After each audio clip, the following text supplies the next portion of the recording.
Let's go to our senior congressional reporter, Manu Raju. He's up on Capitol Hill with more on the FBI director's trip to the Hill. Manu, they're meeting right now. What are you learning? Yeah, right now, Wolf, actually, House leaders are meeting with FBI Director James Comey, breaking up right now, actually walking right behind me. It looks like Adam Schiff leaving this meeting, actually not coming and addressing reporters, but this looks like it's just breaking up, Wolf. Now, what we are learning here is that this briefing really focused on the issue of Russia's meddling in the elections, and as well as whether or not any Trump officials, Trump associates, were involved had discussions with folks involved with Russian officials at that time during the presidential election. That was one aspect that they're looking at, but also, Wolf, an opportunity at this briefing to talk to Comey specifically about the issue that Donald Trump raised over the weekend, whether or not he was wiretapped by President Obama, something the president asserted in those early morning tweets on Saturday, something that we had heard that James Comey was not happy about. This is an opportunity for them to talk about it. We'll learn if they actually gained any evidence of that just momentarily. We'll see what Adam Schiff tells our reporters who are just talking to him right now, Wolf. But also there's some tension between House intelligence members and the FBI director about whether or not he's giving them enough information for them to make assessments. That is one issue that they hope to discuss in this closed-door meeting just moments from it looks like it just concluded right now, Wolf. What are you hearing, Manu, from your sources about who the Senate Intelligence Committee might call to testify during their upcoming hearing into Russian influence during the campaign? Well, what I know is that senators on that committee want any Trump officials who have discussed any issues with Russian officials during the campaign to come before the committee. Now, that includes people like Paul Manafort, who was the campaign chairman at that time, as well as Michael Flynn, the former national security advisor who had to resign after having discussions with the Russian ambassador and appearing to have misled the vice president of the United States about exactly what he discussed. Number of senators say that they want to hear directly from those Trump associates because they have looked at some raw data from the CIA that shows the extent of the Russian hacking, but they're trying to connect the pieces and whether or not there's any connection with Trump campaign officials at that time during the elections and whether there was any collusion whatsoever. So if they don't come, Wolf, I'm told that they're prepared to subpoena them to appear as well. You're also hearing, Manu, that there's a push, a very serious push right now, for President Trump's tax returns to be part of all of this. Tell our viewers what you're picking up. Yeah, that's right. The members on that Senate committee also are trying to determine whether or not there's any financial connection between President Trump and any connections, any associates, anybody in Russia. Now, Dianne Feinstein, who is a senior Democrat on that committee, told me that it's a distinct possibility that the committee could try to subpoena for those tax returns. Actually telling me the tax returns become a primary lead into a Russia connection, and that will be a Russian money in his businesses. He's visited Russia 6 times by his own voice on television. Who knows what the situation is? And Wolf, this committee gives a lot of power for Democrats to try to subpoena those records. They do not need support of Republicans on that committee. So we'll see if they actually take that step. But right now, they're not there yet. But they said it is a distinct possibility they could go that route, Wolf. All right, Manu, thanks very much. We'll, of course, get right back to you if any of the members who were in that closed-door briefing with the FBI director come to that microphone where you are. Stand by. Let us know if that is happening. I want to get to the president's hard sell right now in health care. Let's go to our White House correspondent, Athena Jones. Athena, the president claims it's going great, to use that word, but the revolt among conservative Republicans seems to be strengthening. Hi, Wolf. You're exactly right. The conservative backlash to the House GOP's repeal and replace plan appears to be growing. The president is prepared to spend political capital to get this done. And in one of his meetings with House members this week, he reiterated his desire for Congress to move swiftly on this issue. But speedy passage does not look at all likely in the face of a wall of Democratic opposition and then some stiff and vocal opposition from several of his fellow Republicans. President Trump meeting with banking industry leaders and avoiding questions about WikiLeaks. Talking to Dump from WikiLeaks, any thoughts? Even as he prepares to face his biggest test yet, selling the Republican plan to repeal and replace Obamacare, a top campaign promise. The president making his health care pitch behind closed doors today with members of Congress, and on Twitter promising, despite what you hear in the press, health care is coming along great. We are talking to many groups, and it will end in a beautiful picture. A growing number of conservatives, however, are painting a far less rosy picture. We campaigned on the full 100%, I say rip it out by the roots repeal of Obamacare. And we don't get that with this bill. Two skeptics of the plan, Congressman Mark Meadows and Jim Jordan, were among the lawmakers invited to meet with the president today. Donald Trump and I are not at odds. We want to make sure that we repeal the Affordable Care Act and replace it with something that drives down health care costs and insurance premiums, and this doesn't do it. Other Republicans are urging the party to slow down, even as two key House committees today advanced the plan. Senator Tom Cotton of Arkansas tweeting, "House health care bill can't pass Senate without major changes. To my friends in the House, pause, start over, get it right. Don't get it fast." White House Press Secretary Sean Spicer said Republicans are not rushing the process. We're not jamming this down people's throat. We're welcoming ideas and thoughts. We think this is the vehicle to restore a patient-centered health care bill to drive down costs. House Speaker Paul Ryan, meanwhile, called on the party to unify behind the proposal. This is the closest we will ever get to repealing and replacing Obamacare, while Democrats and their allies wage an offensive against the president and the GOP plan. It's indicative of the fact that the president really doesn't know what he's talking about when he talks about the Affordable Care Act. The easiest way to characterize it is repeal and wreck. All this as the White House is fighting a battle on another front, still dodging questions about the president's explosive and unsubstantiated wiretapping claims against President Obama, which Obama and former intelligence officials have flatly denied. What I can say is that the president and our administration are very confident that the congressional committees in the House and Senate that are examining issues surrounding the last election, the run-up to the last election, will do that in a thorough and equitable way.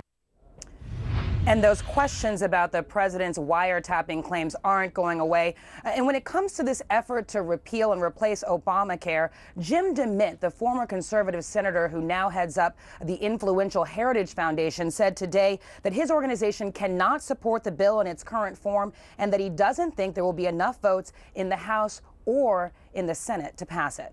Wolf? Athena Jones at the White House, thank you. Let's talk more about health care, the breaking news unfolding on Capitol Hill, and more. We're joined by Senator and former Democratic presidential candidate Bernie Sanders. Senator, thanks very much for joining us. My pleasure. So as you just heard, the FBI Director James Comey has been meeting with key lawmakers, the so-called Gang of Eight, up on Capitol Hill right now. Director Comey hasn't made any public comments about President Trump's assertion that President Obama wiretapped him during the campaign, but we understand that certainly has been one of the subjects he's discussing in these meetings.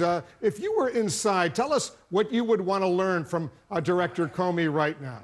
Well, you know, Wolf, as I'm sure your viewers well know, every other day, President Trump sadly says something which is totally preposterous. A little while ago, he talked about 3 to 5 million people voting illegally in the last election. Total nonsense. He talked about how he won the Electoral College in a wider margin than any other candidate in recent history. Total nonsense. He saw people celebrating in New Jersey, the destruction of the Twin Towers. Total fiction. And now he's come up with the idea that his phone was tapped by President Obama. And I think this just adds to a lot of the delusional statements that we hear from President Trump. I want your reaction to the news out of the Senate Intelligence Committee, Senator, where sources are now telling CNN that members want all the Trump associates who spoke with Russian officials during the campaign to testify. And we're showing our viewers all of them. You see them up on the screen right now. In your view, is the investigation being done right now by the Senate Intelligence Committee on the right track? I'm not a member of the Intelligence Committee, so I can't give you a definitive answer. But I think the average American is kind of shaking his or her head and kind of asking, what is going on in terms of President Trump's relationship to Vladimir Putin. In Putin, we have a guy who has moved Russia in a very authoritarian direction, who has been very, very aggressive and imperialistic. And yet you have a president of the United States who keeps saying very nice things about him. And the questions I think that people are asking is, number one, was there collusion between the Trump campaign and the Russians? We know the Russians played a very significant role in the campaign. Was there actual collusion? Number two, Trump has received, we believe, and this has to be investigated, significant financial support from people in Russia, the oligarchs and so forth. Do they have anything on our president? Because the bottom line is we want foreign policy to be made for the best interest of the American people, not the Russian people. Well, do you believe... Those are the areas that I think... Do you believe, Senator, there was collusion? That is exactly what has to be investigated. Have you seen any hard evidence that there was? No, I have not. But that is exactly what has to be looked at. What we do know is there's very hard evidence that Russia played a very significant role in our election process. And that is absolutely unacceptable. That is an outrage. And Russia has done that previously to other countries and probably has in mind to do it again. That is completely unacceptable. I think the evidence is overwhelming that Russia wanted Trump to become the president of the United States. That we do know. Do we know that there is definitively that there was collusion? No, to the best of my knowledge, we do not. But that has got to be investigated. Well, the other question, Senator, you raise why the president during the campaign since has been so nice to Putin in his comments and has avoided saying anything really negative about Russia or Putin. What's the answer to that? Why do you believe he has been? Well, that's exactly what has to be looked at. I mean, if you have in Putin a man who is an authoritarian, moving his country further and further away from the democracy that they developed after the collapse of the Soviet Union, if you have a guy who has been very aggressive internationally, if you have a guy who has interfered in our own election, why would you be saying nice and friendly things to this guy? That is exactly the type of question I think that has to be explored. But I'll tell you what my mind right now is on, and what I've been working on, is this disastrous so-called health care plan that the Republicans have brought forth. Let me ask you a question on that. I want to turn to this repealing and replacing Obamacare, a subject very close to your heart, as all of us know. The House health care bill has received a chilly reception from a lot of Republican conservatives who think it doesn't go far enough in repealing the Affordable Care Act. Hey, Wolf. First of all, let's get our definitions correct. The so-called conservatives, in my view, are right-wing extremists. Paul Ryan would be very upset at you if he thought you did not think he was a conservative. The Congress is run by conservatives. You have extremely right-wing people who think that the repeal efforts have not gone far enough. In my view, when we look at what the Republicans are doing, it should not be seen as a health care legislation. Essentially, it should be seen for what it is a massive tax break, $275 billion for the top 2%.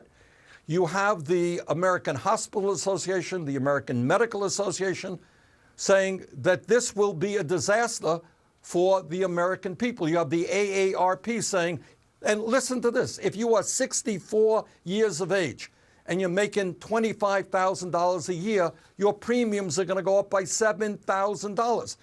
This is a Robin Hood proposal in reverse. We're throwing 5 to 10 million people off of health insurance, raising premiums for low-income and working class people, defunding Planned Parenthood, denying over 2 million women the right to get health care where they want. But the good news is, for all of you who are watching, if you're in the top 2%, Republicans are there for you, a very significant tax break. You know, the president told some conservative Tea Party groups that if the House health care bill that Paul Ryan is pushing forward right now does not pass, he can simply, he says, let Obamacare fail, then pin the blame on you and your fellow Democrats. I want your reaction, Senator, to that, to that plan, if in fact that were to be his plan. Well, I think that is incredibly cynical. I think politically it will not work. The American people understand that we have a Republican House, a Republican Senate, and a Republican president. And if they can't get their act together, they're going to be held accountable, not anybody else. But here is the point. You know, they have told us for 8 years how terrible the Affordable Care Act is. And yet we have added 20 million people to the ranks of the insured. Is the Affordable Care Act perfect? Far from it. And we should remind everybody that the United States today is the only major country on earth that doesn't guarantee health care to all people, and yet we spend far, far more per capita for the very dysfunctional system we have. And Republicans want to make that worse. They want to throw so many people off of health insurance. What does that mean if you finally secured health insurance and they throw you off? Or to raise premiums for older people in this country. So I think what they're looking at is a disaster, and maybe that and the other point is, an indication of what kind of disaster it is they want to pass it in the House and bring it to the Senate. Do you know how many hearings that they want to have in the Senate on this bill? Zero. Here is a monumental bill, billions of dollars impacting, you know, almost the whole country. They want no public discussion. Do you think it would pass the amendments. Senate? Do you think it would pass the Senate? Well, the first point is, how can you have a I'm a member of the Health Education Committee. I was involved in the passage of the Affordable Care Act. We had hearing after hearing, meeting after meeting. Republicans want zero meetings. They don't want any discussion. They want to push this thing through because they don't want the American people to know what's in it. Whether it will pass the Senate or not, I don't know. But I think you have a number of folks who are concerned, Republicans concerned about the defunding of Planned Parenthood. Others are concerned about what massive cuts in Medicaid would mean to their own rural states. I want to get your reaction to something else, a subject very close to your heart. We heard today from the new Environmental Protection Agency Director, Scott Pruitt. I'm going to play a clip for you, and then we'll discuss. Do you believe that it's been proven that CO2 is the primary control knob for climate? Do you believe that? No, I think that measuring with precision human activity on the climate is something very challenging to do, and there's tremendous disagreement about the degree of impact. So no, I would not agree that it's a primary contributor to the global warming that we see. Okay. All right. But we don't know that yet. As far as we need to continue the debate and to continue the review and the analysis. All right, so he says he would not agree that it's a primary contributor to the global warming that we. Well, I see you smiling, but go ahead, give me your reaction. Well, I mean, that really, honestly, I wish I could come up with another word. It is pathetic that is the position of the administrator of the Environmental Protection Agency. The debate is over. Something like 97% of the scientists who have written peer-reviewed articles on this subject agree that it is human activity and CO2 emissions that are causing devastating problems already in the United States and around the world, and that you have a head of the Environmental Protection Agency who denies that reality in face of overwhelming scientific evidence. Is not only is it sad, it is a real threat to the well-being of this country and the world.